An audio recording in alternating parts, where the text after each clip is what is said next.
Vamos lá, meus irmãos, vamos lá. Continuando aqui, nossa quinta aula de Introdução ao Novo Testamento 1, é o último bloco, as nossas aulas estão sendo gravadas, tá bom? Então, continuando aqui, meus irmãos, a gente está trabalhando aqui sobre esses assuntos tão importantes, né, que é as Escrituras.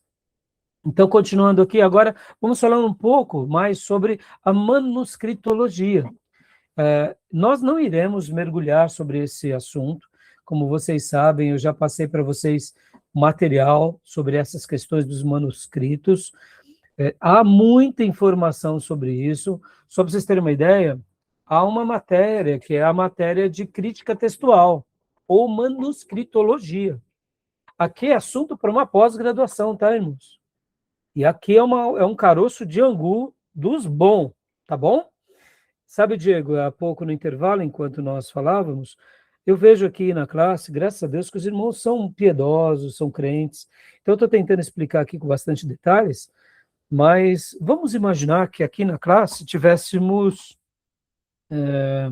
pessoas catedráticas da área da história, da área da linguística, da área da arqueologia, em que durante toda a sua vida você aprendeu que a Bíblia é um mito, que os textos sagrados foram forjados, que a história da igreja é literalmente um conto.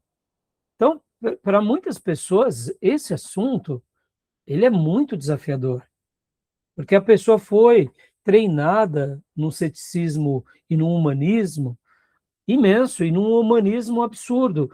Então, para quem é um cristão piedoso, que enxerga que a Bíblia é a palavra de Deus, é mais tranquilo. E hoje, graças a Deus, a igreja contemporânea, eu diria que mesmo que a gente tenha aqui muitos heréticos e os neopentecostais como, né, os principais nessa área, mas graças a Deus o povo de Deus no Brasil é crente, é crente. Com todos os nossos erros, nós acreditamos na Bíblia, acreditamos na palavra de Deus, acreditamos nos milagres, acreditamos na intervenção de Deus na história. Ou seja, isso é maravilhoso. Mas nem sempre foi assim, irmãos. Só para vocês terem uma ideia, logo depois da Reforma Protestante com Lutero, muitas igrejas protestantes acabaram indo para um caminho mais humanista. Daí onde nasce a teologia liberal. E essas discussões agora, da crítica, da alta crítica e da baixa crítica, era o que eles ficavam fazendo nos cultos, questionando se a Bíblia é inspirada, que porção é inspirado, porque não é mais inspirado, descobriu-se algo que questiona Moisés. Ou seja, a igreja perdeu tanto durante esse período de racionalismo, ou seja, a igreja estava vivendo um progresso, mas um regresso na sua teologia. Graças a Deus, quem fez diferença nessa época foram os ingleses. A teologia, ela nasce ali com a Alemanha, com Lutero e depois com Calvino, Melanchthon e outros grandes homens. Depois, ela vai para Inglaterra. E os ingleses preservam e defendem essa fé escriturística. Depois vem para a América. Mas se não fossem os ingleses nessa hora, eu diria que a gente estaria em péssimos lençóis. Quem sabe o protestantismo teria se tornado também, quem sabe, quase que um protestantismo romanista, ortodoxo, alguma coisa do tipo. E graças a Deus os ingleses fizeram um trabalho muito lindo na história do cristianismo. Hoje a igreja brasileira, ela é fruto do quê? Daquela igreja americana avivada. Pregadores, avivalistas, missionários, grandes evangelistas. Graças a Deus, meus irmãos. Tá bom? Então, a ciência da crítica textual, leia para nós, Diego, por gentileza. Alta crítica. Examina elementos externos aos manuscritos. Foca em investigar a autoria, datação, providência, destino original e a integridade histórica geral do documento.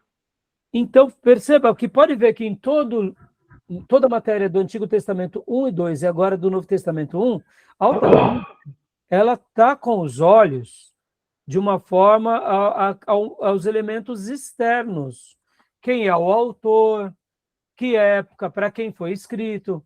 Vamos lá, meus irmãos. acreditamos que Moisés escreveu o Pentateuco. Para nós isso é doce, mas vamos ser honestos aqui. Tem vezes que podem surgir pessoas que não acreditam que foi Moisés, e nem por isso deixa de ser crente, entendeu? Mas você concorda que uma voz que destona, uma segunda, uma terceira, chega uma hora que a gente já está questionando a inspiração do Pentateuco. Está entendendo qual que é o problema? Então, a alta crítica vai ter esses olhos por fora, de avaliar esses elementos do manuscritos, né? Autoria, datação, né? Destino, originalidade. Né? Aonde está o texto que Moisés escreveu? É complicado. A gente admite. Por que a gente admite? Porque temos uma história dos judeus que validam tudo isso. Mas falar que é fácil, não. Aqui é a fé em exercício, tá bom? E a baixa crítica, ela olha o quê? Olha só, leia para nós. Examina o próprio texto interno dos manuscritos. Então dá uma pausa aqui, Diego. Então, enquanto um examina de uma forma mais panorâmica e geral, que é legítimo isso. Nós fizemos isso o tempo todo. Aqui também é legítimo. O que faz a gente enxergar um texto como Macabeus de sagrado ou apócrifo? Deuterocanônico ou apócrifo? É aqui a baixa crítica. Diego mesmo viu. Em 1 Macabeus parece uma história até inspirada. 2 Macabeus dá um tiro no pé, não é? Dá ou não dá? Verdade. Um tirão no pé. Não é um tirinho, dá um tirão. E se vocês forem ver os outros livros apócrifos, a gente vai chegar lá. É de rir. Por quê? Porque realmente tem muita besteira, entendeu? Então, perceba, a baixa crítica, quando ela examina o próprio texto interno, não está fazendo um desserviço. O problema é quando a gente pega um texto de Paulo, que a tradição e a ortodoxia e a boa teologia fala que é Paulo, e a gente começa a falar, tá vendo, ó, no original aqui, tá parecendo que não é Paulo. Tá vendo a maneira que Paulo escreveu Romanos e a maneira que Paulo escreveu Gálatas tá diferente. Aí a gente começa a invalidar. Aí chega uma hora que a gente fala, então, bom, se o texto lá está dizendo que foi Paulo que escreveu, e agora a gente está dizendo que por um exame nosso, interno, nos manuscritos, estamos dizendo que não é Paulo, a gente já está levando dúvida. E essa dúvida, mesmo que seja intelectualmente respeitada, chega uma hora que a gente tem que escolher entre a boa tradição, a fé, ou a nossa avaliação humana. E aqui, quando a gente fala de manuscritos, a gente está ali literalmente dizendo de pegar os achados arqueológicos e comparar um com o outro. Então, é normal que haja esse estudo. O problema é quando essas escolas da crítica textual elas acabam invalidando muita coisa. Esse é o ponto. Leia agora aqui a segunda parte para nós, Diego, por favor. Foca em restaurar o original mediante a comparação exaustiva, rastreamento de erros e cruzamentos de dados entre milhares de cópias existentes. Percebe, irmãos, aqui a gente tem milhares de cópias existentes. A gente não tem uma, duas, a gente tem milhares. Para que a gente vai ficar arrumando caroço em pelo de ovo? Você entende? Muitas vezes a gente acaba sendo exaustivo em um ponto e não traz a beleza dos outros pontos. Esse é o problema. Então, leia para nós, Diego, o último parágrafo. O desafio do autógrafo. Não existe nenhum manuscrito original autógrafo do Novo Testamento. A validação científica, incluindo o teste de carbono 14 e a aplicação rigorosa da baixa crítica, garante a restauração e a veracidade do texto moderno. O que nós estamos querendo dizer, e os livros vão falar sobre isso? Nós não temos uma carta de Paulo assinada por Paulo. Pastor Rai, mas por que não? Meus irmãos, quando Paulo mandou a sua carta para Roma, foi feita dezenas de cartas. Cartas com a mesma, com o mesmo conteúdo. Por acaso, guardar a de Paulo seria mais relevante? Não necessariamente. Eu, particularmente, irmãos, escutem isso que eu vou dizer sem medo de errar. Eu creio, isso é uma opinião minha, tá? Que ao longo dos séculos ainda a gente vai encontrar algumas cartas assinadas pelos apóstolos. Eu acredito que assim como tivemos as descobertas de Qumran, que foi uma forma de Deus demonstrar para a sociedade moderna que aquele texto do Velho Testamento foi preservado com fidelidade, assim acontecerá com o Novo Testamento com relação ao texto autógrafo, ou seja, o manuscrito original. Por quê, pastor? Porque eu acredito que alguém pode sim ter preservado, quem sabe alguma igreja guardou a maioria, quem sabe está numa dessas igrejas antigas, lá em Jerusalém, lá, por exemplo, no Império Bizantino, né, em Constantinopla, alguma dessas igrejas, em algum cofre, algum baú lá que está soterrado. Uma hora alguém vai achar, e quando achar, você vai ver. E aí eu te pergunto, vai mudar alguma coisa na história mundial? Não vai, porque o que converte as pessoas não é saber sobre o documento histórico, é a pregação do evangelho pura e simples, proclamada, tá bom? Tudo bem até aí, meus irmãos? Tranquilo? Agora aqui, olha só que legal esse dado aqui. Leia para nós, Tomé, por gentileza. O ecossistema de manuscritos da antiguidade. Olha só, parece bobeira, né? Mas olha, quando a gente pega textos antigos e comparamos uns com os outros, olha a quantidade de textos bíblicos que temos do Novo Testamento. Então, leia para nós, Tomé, por gentileza, essa primeira parte aqui. Tácito, Anais, um manuscrito. Homero, a Ilíada, 645 manuscritos. O Novo Testamento, mais de 5.000 manuscritos gregos. Por acaso a gente fica desconstruindo Homero e a Ilíada porque só tem 645 escritos? Não, meus irmãos. A gente vê debates disso, por que isso só acontece com a palavra de Deus? Curioso, não? Tem o dedinho do capeta ou não? Perceba, ó, Tácito, Anais. O que é? Esse é um texto histórico, irmãos. Só tem um manuscrito. Olha aqui, ó. Leia para nós agora aqui, Tomé. A taxonomia grega do Novo Testamento. 76 papiros, século 1 a 7, frágeis, contém a maior parte do texto antigo. Ou seja, nós não temos um. Aqui só de papiros são 76. Até o momento, tá, meus irmãos? E agora leia para nós. 252 unciais, séculos 4 a 9, pergaminhos de luxo escritos em letras maiúsculas contínuas. O que seriam unciais, textos unciais? No livro ele mostra algumas textos em letras maiúsculas. E detalhe, irmãos, esses textos unciais, eles eram, como que eu posso falar, escritos de uma forma muito diferente. Como assim? Só para vocês terem uma ideia, deixa eu pegar aqui umas imagens, olha. Isso daqui é um manuscrito unciais. Ó. Vocês vão ver no livro-texto, vocês vão se lembrar disso. Aqui, ó. Isso daqui são textos unciais. É dessa forma que se escrevia. Tá vendo? Deixa eu pegar aqui, aumentar para vocês. Letra maiúscula, ó. Deixa eu pegar aqui esse exemplo, por exemplo. Aqui, ó. Tá dando para ver? Em outras palavras, o que é isso daqui, irmãos? Isso é um texto uncial, aonde, por exemplo, só para vocês terem uma noção, é como se aqui fosse, não tem separação, tá vendo? Ó? Não tem separação. Aí você fala, mas por que eles escreviam dessa forma? Tá vendo aqui, ó? Vamos pegar esse outro aqui só para vocês entenderem melhor. Olha que legal esse outro texto aqui. Deixa eu pegar esse outro texto aqui. Esse daqui, ó. Olha aqui. Aqui, ó. Tá dando para ver? Ou não? Deixa eu aumentar a letra.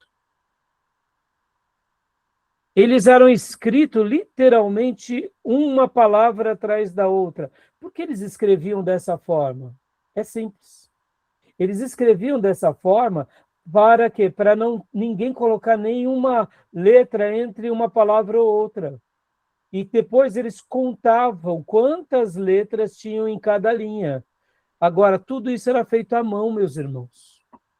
Então, esses são os textos, né, antigos, tá vendo?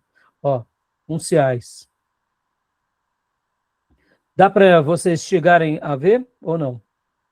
Então, percebam, isso era um jeito de escrever para se preservar o texto bíblico, tá bom? Tudo bem até aí? Alguma pergunta? Então, do século IV ao século IX, há 252 manuscritos dessa forma. E agora aqui, do século IX ao século XV, leia para nós, Tomé. 2.646 minúsculos. Século IX ao XV. Manuscritos escritos em letras minúsculas cursivas. Então, além dos unciais, temos também os minúsculos. E depois aqui, o último. 1997 lecionários. Porções litúrgicas selecionadas para leitura pública nas igrejas. Ou seja, meus irmãos, o Novo Testamento é um dos achados arqueológicos mais fidedignos que temos na história mundial. Nada se compara ao Novo Testamento. Tudo do Novo Testamento temos um texto para comparar com outro texto. Ah, pastor, mas nós não temos a assinatura do apóstolo Paulo. Tudo bem. Lembra que o apóstolo Paulo, em certa ocasião, ele até chegou a dizer que ele estava com problema de visão e que tinha ali um discípulo dele escrevendo? É isso. Muitas vezes eles não escreviam necessariamente, não era a letra do apóstolo, era um discípulo. A igreja recebia aquela carta, possivelmente nessas cartas que eles não escreveram, que eles tinham o amanuense, ele só assinava, mas depois se copiavam essas cartas. Você acha que eles iam copiar a assinatura de Paulo? Claro que não. Então, outros materiais aqui, formatos de preservação, leia para nós, Tomé, por gentileza. Papiro, feito de uma planta egípcia, formava rolos e páginas. Contém mais de 3/4 de todo o texto do Novo Testamento, nos primeiros séculos cristãos. Então, 3/4 de todo o Novo Testamento está em papiro. Glória a Deus, né? Pergaminho, leia para nós também. Desenvolvido em Pérgamo, a partir de pele de animal, substitui o papiro no século IV. Formava os grandes e duradouros códices, livros inteiros. Joia. Então, o que é um códice, irmão? Códice já é, vamos dizer assim, antigamente não tinha somente os papiros. Os códices bíblicos são esses daqui, ó. No livro vocês vão ver eles, ó. Deixa eu mostrar aqui as imagens. Aqui. Códices bíblicos nada mais eram do que vários papiros, uma folha em cima do outro, depois uma outra pele mais grossa por cima, que formava um livro. É isso. Códice é o pai do livro antigo, tá bom? Ó, esses desenhos são códices. Então, antigamente, nos dias de Jesus, ainda não tinha os papiros em abundância. Ou melhor, os pergaminhos em abundância. Então, tudo se escrevia em papiro e eram guardados em rolos. Depois, com o advento da criação, aqui é tecnologia, tá, meus irmãos? Com o pergaminho, o que acontece? O pergaminho, pode ver, é no século IV, a cidade de Pérgamo, lembram? Então, o que acontece? O que eles faziam? Eles pegavam uma folha, colocavam sobre outra, e assim eles iam colocando, e depois eles amarravam e colocavam uma capa, virava um livro. O que é um códice? É um livro antigo, escrito à mão. Mais nada, menos nada. É um livro antigo escrito à mão. Então, muito texto sagrado foi preservado ou em papiro ou em códice, tá bom? Aqui é um exemplo dos códices, tá? Então, aqui, por exemplo, quando a gente pega, depois, nos livros eles vão ter, ó, códigos do Vaticano, ó, tá lá no Vaticano, tá vendo? São vários textos que eram as cópias antigas dos textos sagrados. e sempre a maioria escrito em maiúsculo. É muito legal isso daqui, meus irmãos. Por isso que eu falei para vocês, não vai dar tempo de a gente se aprofundar aqui. Aqui é uma cadeira específica de manuscritologia, né? Quem gosta desses assuntos, geralmente, são os professores de línguas originais, tá bom? Tudo bem até aí? Então, vamos voltar aqui. O que mais que nós temos achados arqueológicos? Leia para nós também, por gentileza, aqui. Ostracas, pedaços de cerâmica quebrada, usada para anotações pelos mais pobres. Existem apenas 25 catalogadas, contendo breves versículos do Novo Testamento. Então, aqui já era aquela necessidade básica dos mais simples, que tinham a habilidade de fazer isso, faziam para si ou para os outros, né? E aqui, depois do advento da cristianização, né, no mundo romano, a institucionalização, né? Essa é a melhor palavra. Aqui começam a surgir os amuletos e os talismãs. Irmãos, nada contra um quadrinho com versículo e tal. O problema é quando a gente começa a beijar o quadrinho, se ajoelhar para ele, aí bagunçou tudo. Mas percebam que logo depois de Constantino e depois de Teodósio, aqui começam então o acúmulo às relíquias. E mais, não deixam de ser achados arqueológicos. Mas leia para nós, Tomé, por gentileza. Amuletos, talismãs, pedaços de madeira ou barro, com textos bíblicos usados supersticiosamente, fortemente condenados com a ameaça de expulsão pelo Sínodo de Laodiceia. Ou seja, quando a própria igreja, inclusive aqui, meus irmãos, nós vamos ter a Igreja Católica Ortodoxa Grega se levantar contra muitas práticas dos romanos, por causa, de fato, da supersticiosidade, da idolatria, né, onde entra a controvérsia séria entre os católicos, depois vai criar o grande cisma, a separação entre a igreja romana e ortodoxa grega, tá bom? Então percebam que no Sínodo de Laodiceia já foi questionado isso, porque o povo é povo, e quando os líderes não agem corretamente, o povo vai para o pecado mesmo, tá bom? Aqui, meus irmãos, ó, as primeiras testemunhas dos grandes papiros, leia para nós também, por gentileza, estamos chegando no final, tá? Papiro John Highlands, datação 130 d.C. Contém um pequeno fragmento de João 18, descoberto no Egito. Esta relíquia prova que o Evangelho de João circulou rapidamente pelo mundo antigo, apenas 40 anos após ser escrito.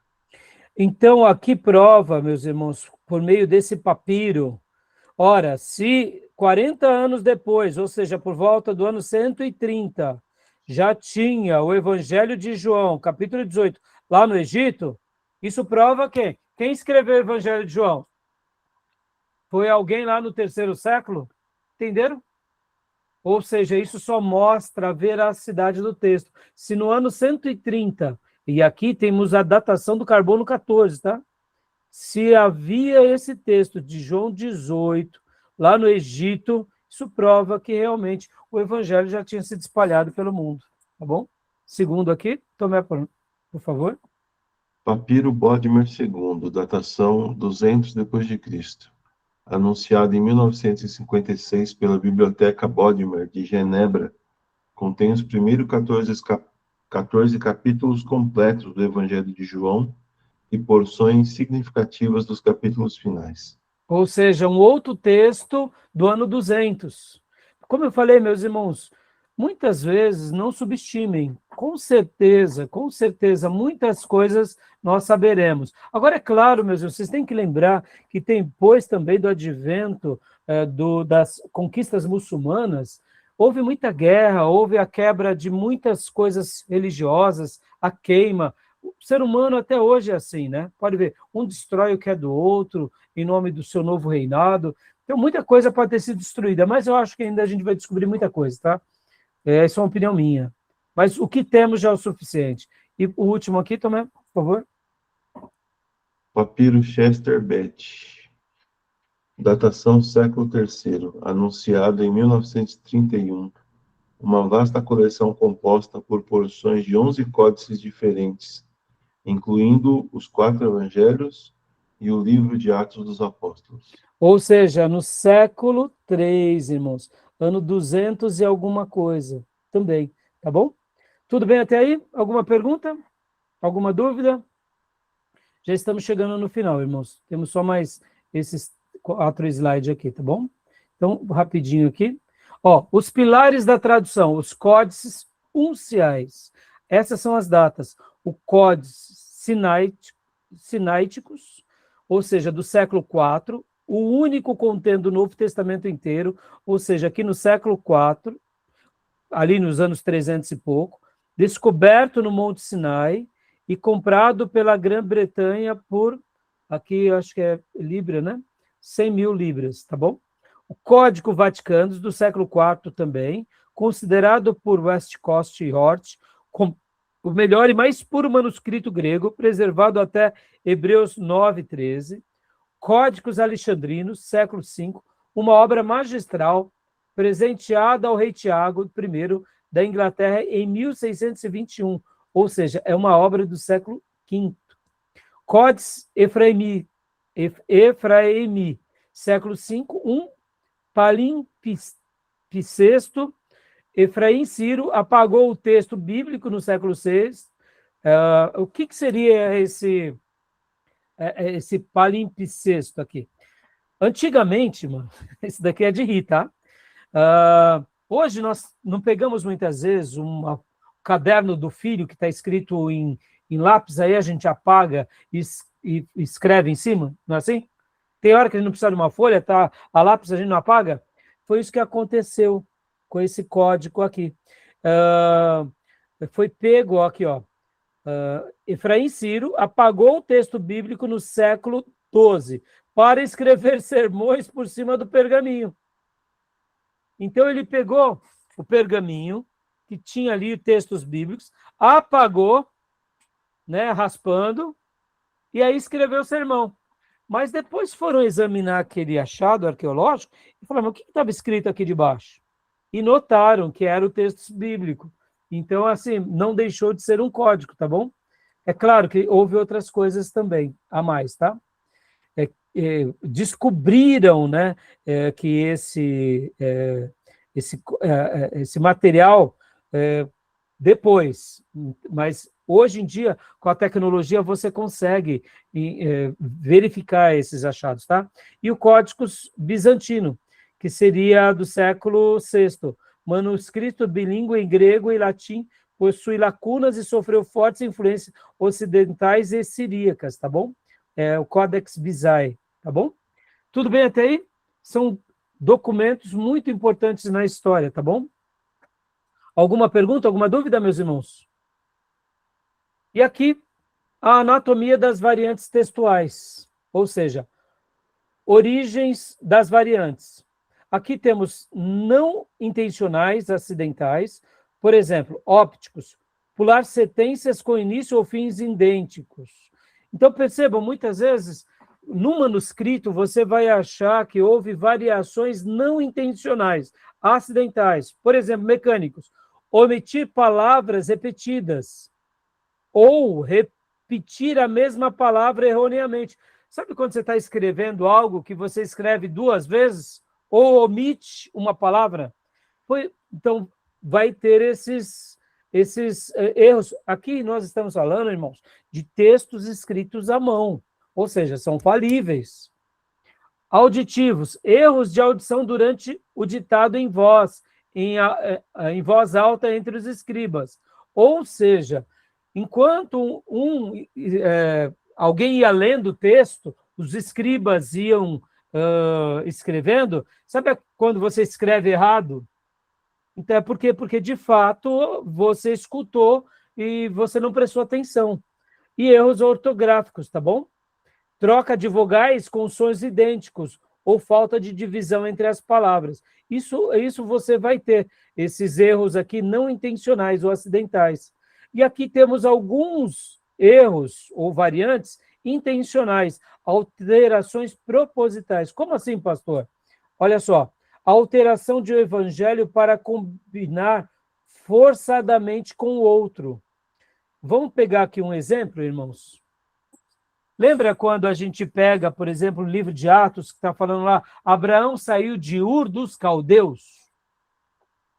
Essa expressão Ur dos Caldeus possivelmente foi um acréscimo, porque Abraão saiu de Ur, não dos caldeus, porque a Caldeia era considerada a Babilônia na Neobabilônia. Então, no copista, numa hora que foi colocar, ele coloca lá Ur dos Caldeus, porque para ele, Babilônia sempre foi Ur dos Caldeus. Estão entendendo? Palavras que seriam acrescentadas de propósito, mas não com maldade, mas foi um erro que a pessoa achou melhor. Que Babilônia? Principalmente, irmãos, na antiguidade, o que acontecia? Existiam muitas cidades chamadas Babilônia, existiam muitas cidades chamadas Alexandria. Então, muitas vezes, o copista ele fazia questão de colocar um acréscimo para identificar, só que aquilo se perpetuou, entendeu? Aqui uma outra coisa é o polimento, melhorias gramaticais não autorizadas em texto grego deficiente, como, por exemplo, Apocalipse. Então, muitas vezes, o texto original não tem expressão, em alguns manuscritos, Apocalipse. Está lá revelação. Mas já na cultura grega, alguns colocam Apocalipse, ao invés de revelação. Estão entendendo? Isso daqui, meus irmãos, não é algo que vai macular, tá bom? Mas na discussão da manuscritologia, isso está em pauta, tá? Ou doutrinários, modificações sutis para evitar teologias complexas, ou injetar dogmas posteriores. Então, havia essas variantes, tá bom? Não intencionais e intencionais, tá bom? A crítica textual na prática, o estudo de caso. Vamos pegar aqui só para exemplificar, já estamos chegando no final, tá, meus irmãos? Estudo 1. O erro visual, Hebreus 10, 34. Discrepância.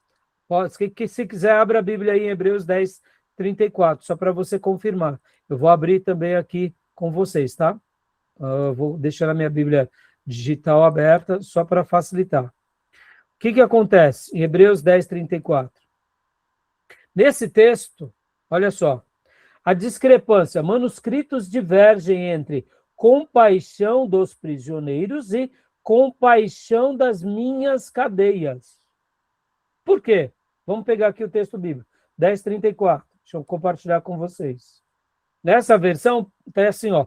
Pois não só vos compadecestes dos que estavam nas prisões, mas também com gozo aceitastes a expoliação dos vossos bens, sabendo que vós tendes uma possessão melhor e permanente. Ó.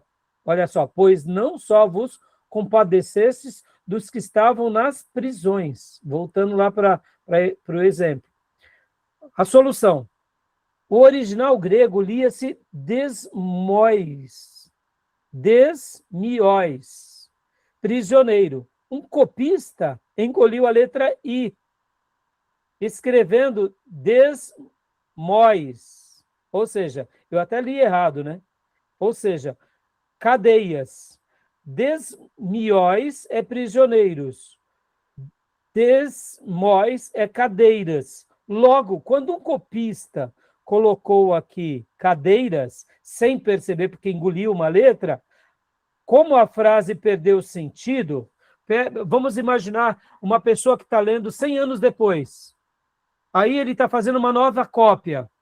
Aí ele coloca lá o seguinte, ó, compaixão dos prisioneiros ou compaixão das minhas cadeias. O que o copista colocou? Se ele colocou cadeias, a frase não preenche. Então, o que o copista colocou? Como a frase perdeu sentido, copistas posteriores adicionaram a palavra minhas, para tentar concentrar o erro lógico. Porque é compaixão dos prisioneiros, compaixão das cadeias. Não tem sentido, né? Então, percebam que aquilo que nós há pouco falamos dos erros intencionais, muitas vezes o copista, ao ler cadeias, ele falou, não, o outro copista esqueceu do mois, das minhas. E aí ele coloca. Depois, quando se acham os manuscritos e se comparam, Falar, houve um erro aqui. Foi intencional ou não foi intencional? Quando o primeiro copista tirou o i, foi um erro não intencional. Mas quando o outro copista colocou o moi, o mou, o minhas, foi intencional. Por quê? O que ele quis fazer? Ele falou, não, não é possível, aqui está errado esse texto, porque não dá... Como que eu vou ter compaixão das cadeias? Não tem sentido. Então deve ter sido Paulo, ou o escritor de Hebreus, falando das prisões, das minhas cadeias. Estão entendendo, meus irmãos? Ficou claro ou não? Deu para entender? O segundo estudo de caso, a repetição acidental, Lucas 11, 13. A discrepância, a tradição acidental substituiu dará o Espírito Santo por dará uma boa dádiva. A solução, o escriba estava copiando a frase anterior no mesmo versículo, sabeis dar boas dádivas aos vossos filhos. Por distração mental, ele apenas repetiu mecanicamente os boas dádivas no final da sentença. Ou seja, sem perceber, acrescentou e se preservou. Aí, quando se pegaram esses manuscritos, por isso que há uma discrepância. Em alguns textos está assim, dará o Espírito Santo ou dará uma boa dádiva. Parece diferente, mas a gente entende que ele fez uma repetição. Meu, irmãos, isso daqui era manual, né? Totalmente admitível, né? Tá bom? Tudo bem? Deu para entender? Ficou claro? Agora, é claro, eu estou sendo aqui resumido, viu, irmãos? Mas percebam como é difícil tudo isso, tá bom? E aqui temos, para concluir, a expansão do texto e as versões antigas. Ó, o grego original. Então, temos a Septuaginta, que é a tradução do Antigo Testamento para o koiné. Lembra? Koiné, comum, não é vulgar, não é desprezado, tá bom? Nunca se esqueçam disso, meus irmãos. A própria Septuaginta está na língua comum, não está na língua desprezível, tá bom? E no Egito, século III a.C., a Bíblia usada por Jesus. Aqui temos citações patrísticas com os escritos de 50 pais da igreja, como Orígenes, quase todo o Novo Testamento poderia ser reconstituído sem manuscritos, tá bom? A tradição latina, a Vulgata, encomendada por Jerônimo no ano 382 d.C., possui cerca de 10.000 manuscritos, mais uma vez confirmando.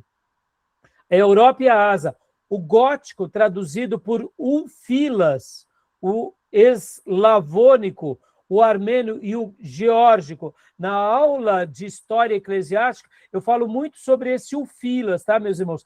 A história eclesiástica é uma delícia, essa matéria, irmãos. E a gente trabalha muito sobre as traduções de Ulfilas e a maneira em que ele contribui para a formação de uma língua. Onde? No eslavo, na Armênia e na Geórgia. Ou seja, isso tudo fruto de uma tradução bíblica. Temos também aqui as tradições africanas. O dialeto copta, saídico no sul, boárico do norte e o etíope. E temos também a tradição siríaca, a Peshita, no século V, que se tornou a Bíblia oficial do Oriente Cristão. Então, percebam, nós temos muitas outras traduções que podem enriquecer tudo isso, tá bom? E a síntese, então, para a gente fechar, o documento mais atestado da antiguidade. É o idioma perfeito. O grego koiné atuou como um molde blindado e universal, abandonado a tempo de preservar a semântica. Ou seja, Deus preservou essa língua para que nela fosse registrada a sua revelação do Antigo Testamento e do Novo. Ou seja, não é vulgar, desprezível, é divina, é nobre, não deve ser idolatrada, mas Deus fez assim para que nós tivéssemos a certeza da sua revelação. Segundo, seleção rigorosa, uma matriz orgânica que repeliu falsificações e preservou apenas as obras irrefutáveis da apostolicidade, de irrefutável apostolicidade, ou seja, ali temos a autoridade dos apóstolos. E a combinação perfeita, a validação do Novo Testamento não depende da fé cega, linguística, critérios canônicos e redundância massiva, o torna o texto mais perfeitamente preservado da história humana. né? E o terceiro aqui, a retumbância externa. Milhares de manuscritos onde erros individuais são cientificamente isolados pela crítica textual. Ou seja, temos a combinação perfeita. A validação do Novo Testamento não depende de fé cega. Linguística, critérios canônicos e redundância massiva o torna o texto mais perfeitamente preservado da história. Tá bom? E assim, meus irmãos, terminamos, né? Esses 3 pontos tão importantes que seriam as aulas, né, de língua do Novo Testamento, cânon do Novo Testamento e manuscritos, né, do Novo Testamento, tá bom? Manuscritos gregos. É claro que aqui, meus irmãos, eu só fiz uma síntese, né? Mas leiam os textos que eu disponibilizei nos drives para os irmãos, né? E qualquer dúvida nos chame, tá bom? Tudo bem até aí, meus irmãos? Nós estaremos voltando, tá? Falar um pouco sobre isso. Se torna um pouco repetitivo, porque são muitas informações, tá bom? Alguma pergunta, meus irmãos? Alguma dúvida? Não? Podemos encerrar? Ficou um pouco... Pode falar. Não, só podemos encerrar. Então tá bom. Então é isso, meus irmãos. Obrigado, né? Ficou um pouco hoje mais técnico, mas é importante porque, afinal de contas, a gente faz parte, né, do nosso material, tá bom?